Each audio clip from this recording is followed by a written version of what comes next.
Welcome to the Impact of Reality.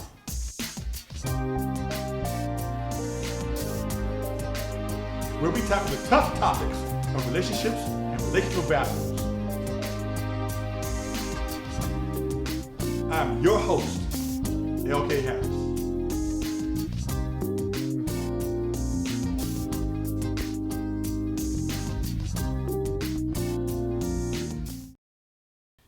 Welcome to the Impact of Reality. I'm your host, L.K. Harris. Today we have a special guest with us today, Mr. Micah Bamm White. When we come back, we'll be talking to Mr. White about relationships and relational values. See you in a few.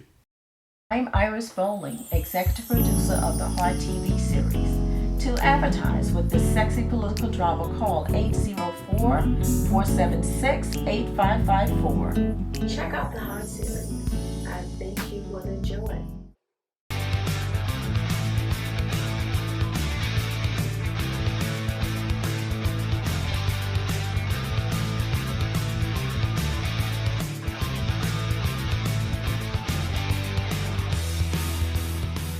So come see us at Murray Automotive, 1731 Dolphin Court, Powhatan, Virginia, 2.5 miles west of 288 and Route 60. Welcome to the Impact of Reality. I'm your host, L.K. Harris. Join us right here every Saturday at 12 noon on WRIC TV, Channel 8. See you there. So, man, we go back for a little while, right? Yeah, man. I Some time, I bro. used to beat you on the pool table, right?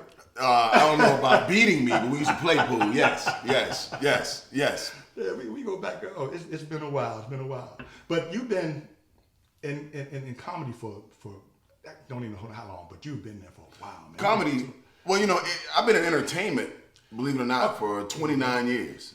And but I've been in comedy for 19 straight years. And once I started comedy, that's pretty much been the forefront of entertainment. Okay. But I do other stuff. Yeah. What else you doing? I tap dance. No, I'm just kidding. I'm in a band now called Quality of Sound. I'm one of the lead singers in the band, believe it or not. I play 6 different instruments. I play the piano, I play the bass guitar, I play the trumpet, I play the tuba, I play the saxophone, I play the trombone. And I also do public speaking, so I do that as well.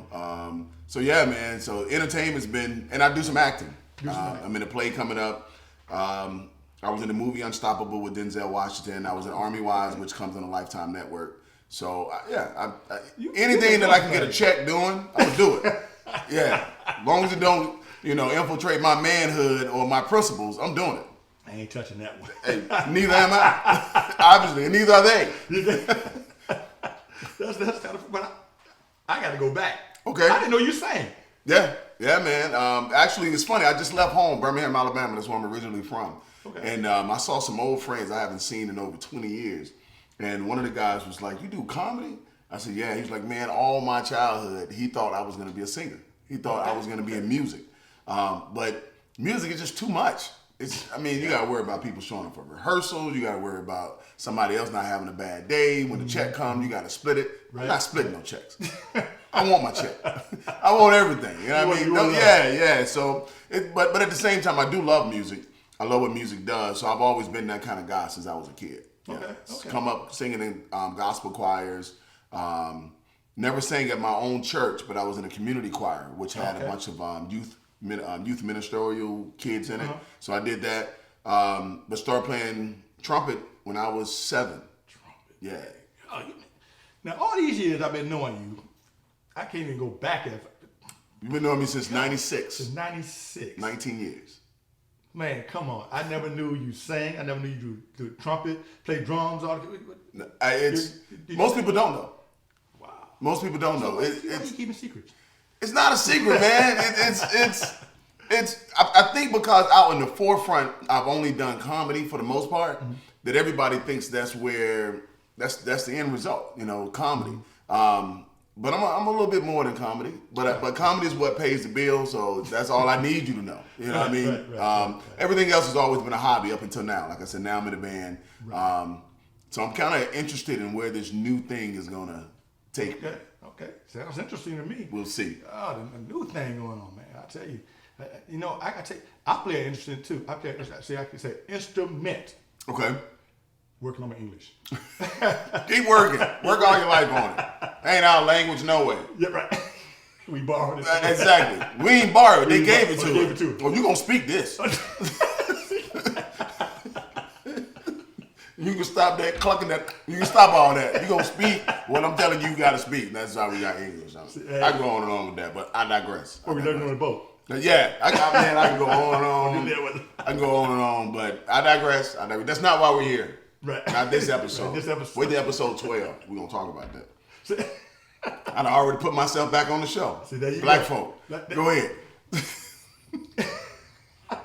Man, I tell you, it's always a joy seeing you, man. I tell you, this is how we always have been. Yeah. We've always been this way. There's no reason to be any other way. Ever since you took my pool stick. Well, I had to. I beat you for it. yeah. He said I took it. I didn't take it. He lost it. Okay, I'm gonna leave that one alone. Okay, I'm gonna leave that one alone. We're having too much fun on this show. Go ahead, man. Okay, I have to ask you this question because Okay. I know the public want to know. Okay. Is there a Mrs. Bamm Bamm? Oh, that, it was like that. I'm just, hey. Can you does fruit grow on gas pumps? No, heck no. There is no Mrs. Bamm Bamm right now. And I shouldn't say it in such a candid way because I wish there was. I really do wish there was. Because we all know God created man for woman, woman for man. And there's a reason there's a missing link when a man's not truly connected to a woman. And vice versa. So, you know, all these men out here that want to be pimps, players, and all this kind of stuff, you don't know what you're missing. You know, you're making yourself weaker. And all these independent women that don't need no man, you're a lie. Yes, you do. That's the reason God put us here. So you get your stuff together, we're going to get our stuff together, and I want to be with somebody. Yeah. Hey, man, that's what I'm talking about. Yeah, see, that's the purpose behind this show, relationships and relationship Cool. values. And I'm glad you said that because we as men don't value the woman as we should, and vice versa, because there are some women out there that don't value themselves. Well, you're right. You're exactly right. And I think where the value was lost, if you look back, you know, to the late 1700s, early 1800s, one of the prime things that white supremacy, and I'm not talking about white people, because white supremacy don't even like white people. And white people, they don't even know it. Yes, you heard it correctly. White supremacy don't like you, white folk. But white supremacy, they had to tear down the masculinity of the black man. And they did it directly in front of the black woman. Then not only that, they created a power structure or a secureness in the white man for the black woman. So now that's the reason Jesus is white on the pictures. Believe it or not, that is subliminal reason to make you think that a white man is your savior. Bible ain't said nothing about no white man being no Jesus, nothing. So I think to go back to the question or the statement, once that happened, then you look 300, 800, 300, 400 years later, that system is still there. Right. The black man has no identity, and the black woman has to do things for herself, and she's dependent on a white man, which normally is her boss or her perceived Jesus, to be her end all be all. When the black man, once we get it together, oh man, game over. So that's where the value comes. Game over, brother. Got you. But with that being said, we're gonna take a quick break, and we'll be right back with Micah, Bamm Bamm. We at Planters Harvest want you to meet the movers, the shakers, the ones that won't take no for an answer. Meet the drum beaters, the dream keepers, the true believers, the life shapers, the risk takers. We all have dreams, a place where the sun shines on everything we do, where the world recognizes who we are. Let us at Planters Harvest Incorporated show the world what your dreams truly looks like. Let us put your dreams on display.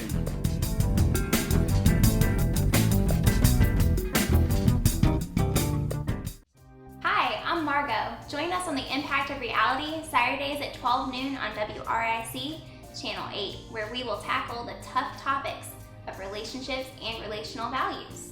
So join us. We'll see you then.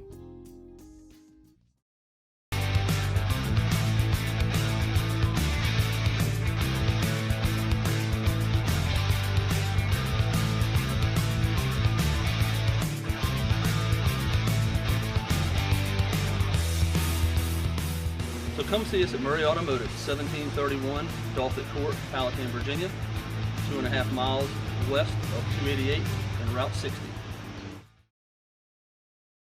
I'm Iris Bowling, executive producer of the Heart TV series. To advertise with this sexy political drama, call 804-476-8554. Check out the Heart series. I think you will enjoy.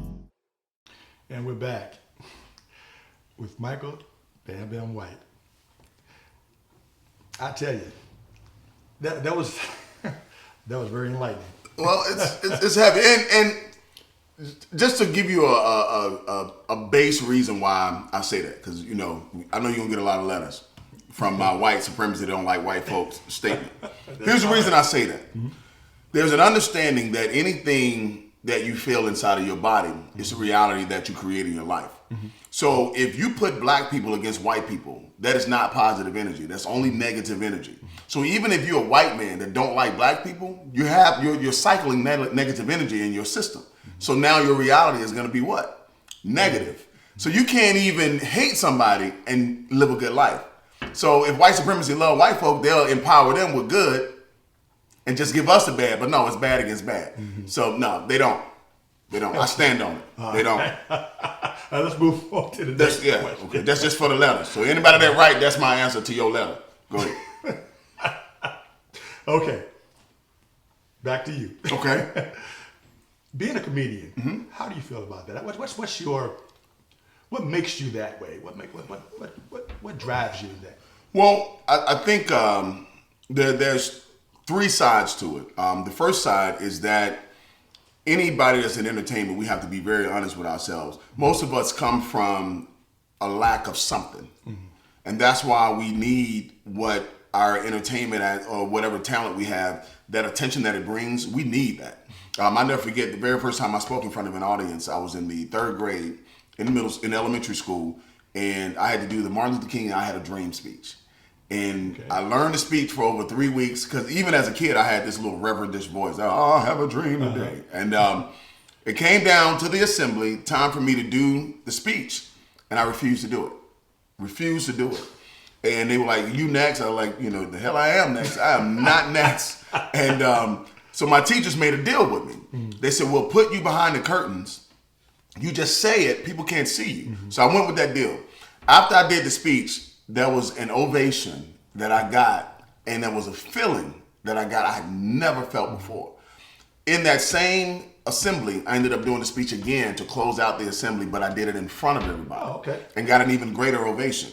So when I got that feeling of importance, that feeling of acceptance, that feeling of satisfaction, I said it was a drug. I mean, I got to get this again, So then that's the spectrum that I come from when it comes to comedy.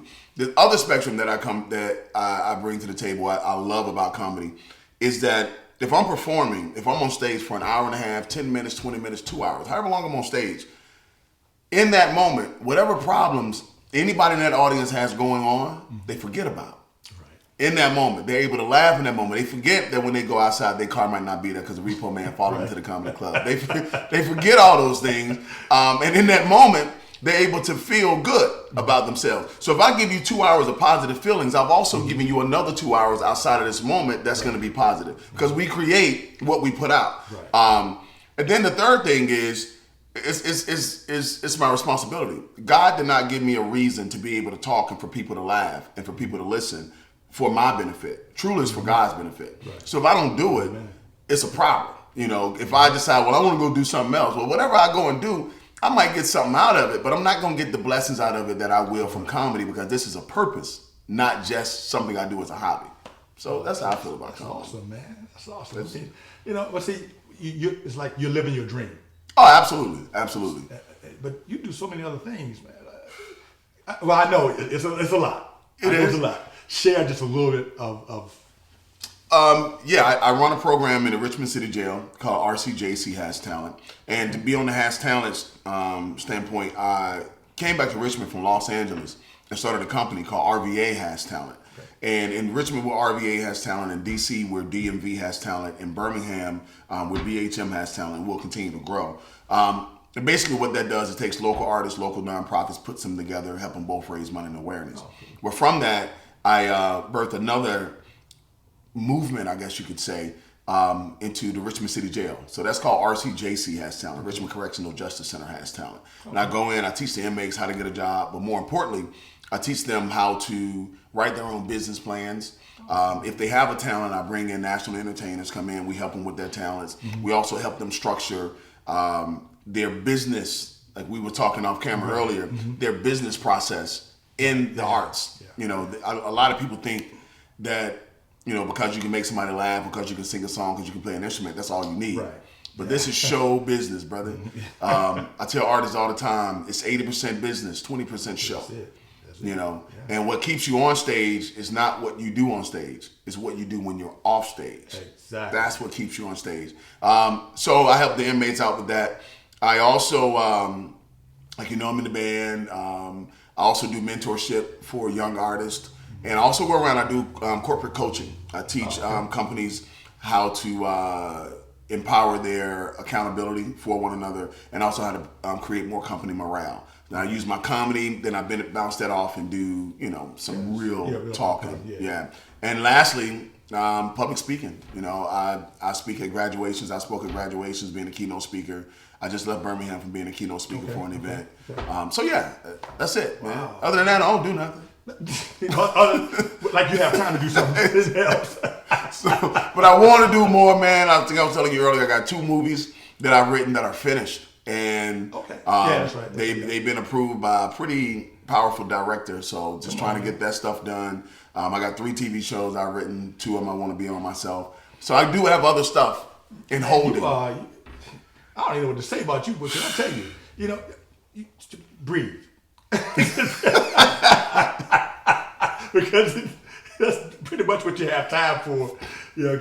But that's how good God is, man. You know, isn't it old, man? God, you know what? When we start talking about God, man, it's like now I have to breathe.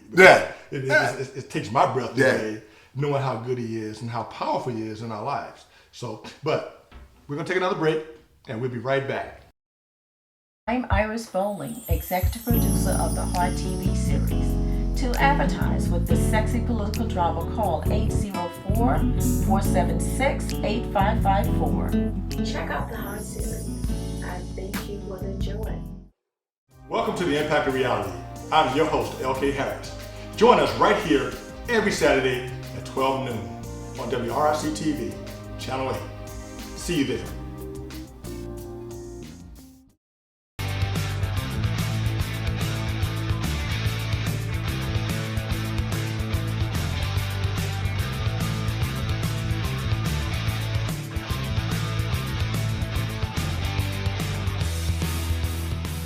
So come see us at Murray Automotive, 1731 Dolphin Court, Powhatan, Virginia, 2.5 miles west of 288 and Route 60. And we're back. My friend. what's that? Micah, Bamm, White. Well, I tell you, man, this show is going to be off the chain. I can't wait to see it myself. I hope it's off the chain. I don't know. I may have said too much. I'm sitting here in it. I'm ready.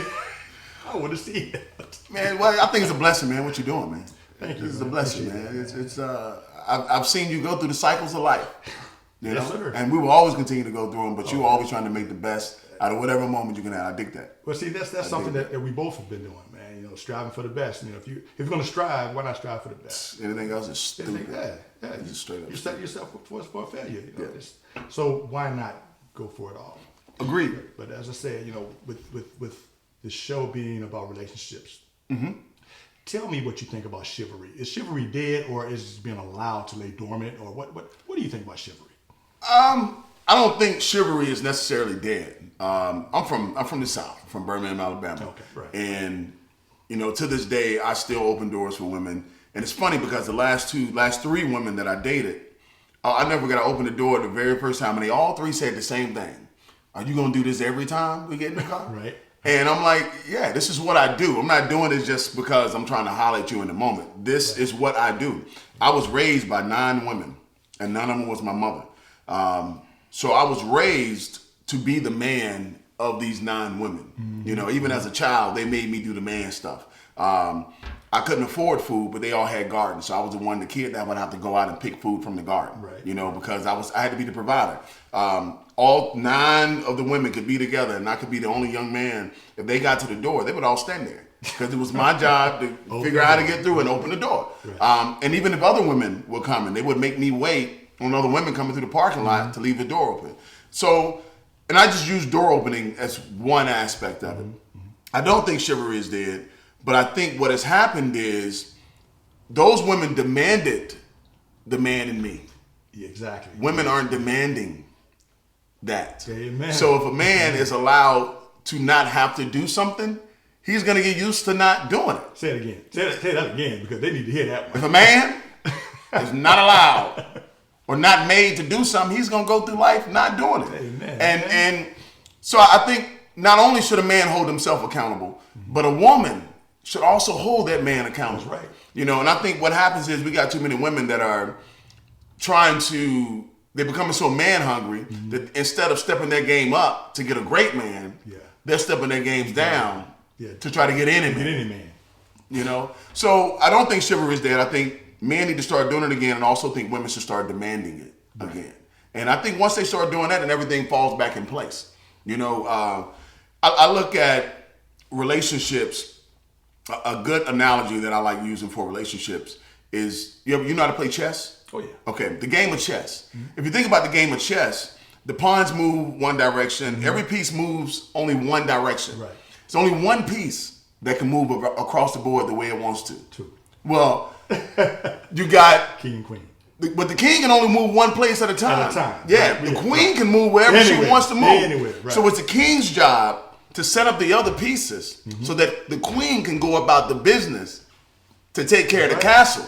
That's right. And even if the queen gets taken, if you can get the pawn back to the other side, you can get your queen back. Yeah. But once the king is gone, the game is over. Yeah. The problem is we got too many kings trying to be queens and too many queens trying to be kings. Once we get the things back in order the way it should be, and women understand that submitting to a man don't mean that man run you. It means that you allow that man to be the guidance over your life because you always know that his interest is your best interest. That's what submitting means. But now submitting is like a weak thing. I ain't gonna submit to no man that ain't tell me what to do. Right. A real man ain't gonna tell you what to do. He's gonna suggest that y'all gonna build together. Exactly. So yeah, so I digress. Yeah, and and you ask me why I ain't got no woman, because I have a lot of standards that, in a lot of ways, I think those are good standards. You have to have them, man. Yeah, you have to have them. It's like I just telling my wife yesterday. She was saying something to me, and some kind of way. The bottom line was, I told her, I can't tell you what to do. I can ask you. That's it. But I can never tell you what to do, and I would never try to tell you what to do. It's the thing is, man, a person's gonna be who they're gonna be. Right. Period. And when you try to make somebody be somebody that they're not to your satisfaction, that is the destruction of it is inevitable. It has to happen because you've taken away something from somebody that is naturally who they are. Exactly. If you got a man that likes to hang out to 2-3 o'clock in the morning, and then you say, well, you can't hang out no more, but that's what he naturally likes to do. Right. You better believe after like 2 years, he's going to start lying, he's going to start cheating, he's going to start doing things, and not cheating sexually, but cheating the system as in lying to you so he can hang out and do what he likes to do. Exactly. And just because a man hang out at 2 o'clock in the morning don't mean that he's cheating. It's just what he likes to do. So you can't stop somebody from being who they are. And I think you have to just either A, dismiss that person if you can't deal with it, or B, do like you just said, not tell them what to do and let them be who they are. It's called acceptance. You're accepting it. That's it. But see, don't accept something that you know you can't live with. Thank you. Thank you. See, you have to know you and know what you can live with. If you can't live with that. Because if you ever live with something you can't live with, you're sinning against yourself. Right. And the worst sin is one against yourself. That's when you lie to yourself, which is what that is. That's when you try to tolerate something you know deep down inside from the very first day.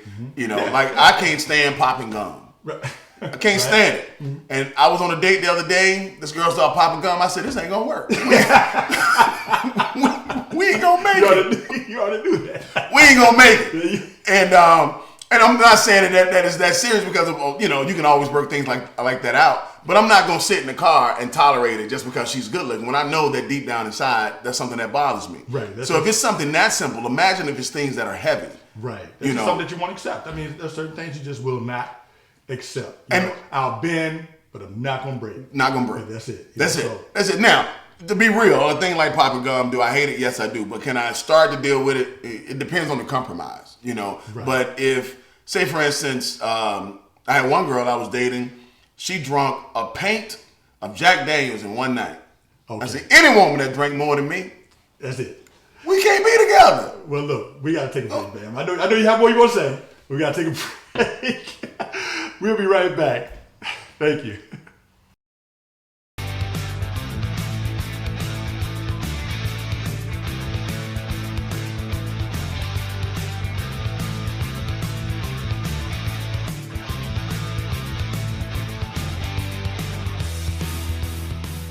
So come see us at Murray Automotive, 1731 Dolphin Court, Powhatan, Virginia, 2.5 miles west of 288 and Route 60. We at Planters Harvest want you to meet the movers, the shakers, the ones that won't take no for an answer. Meet the drum beaters, the dream keepers, the true believers, the life shapers, the risk takers. We all have dreams, a place where the sun shines on everything we do, where the world recognizes who we are. Let us at Planters Harvest Incorporated show the world what your dreams truly look like. Let us put your dreams on display.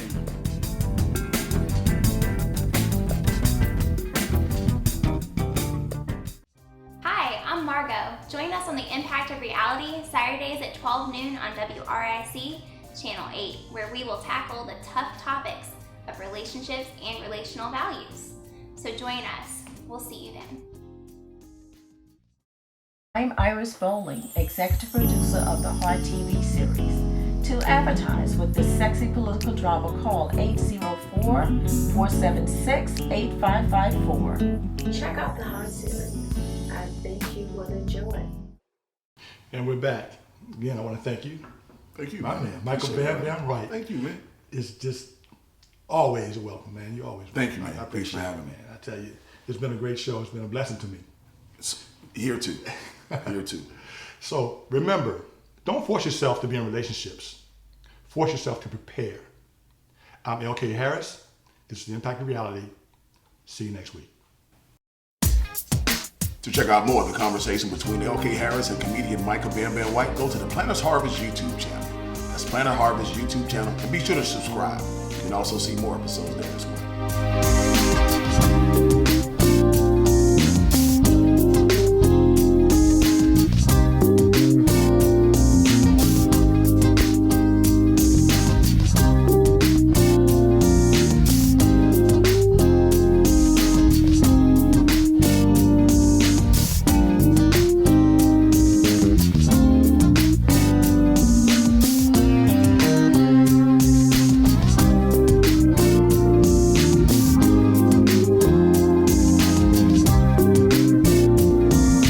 Captioning provided by Planters Harvest Incorporated.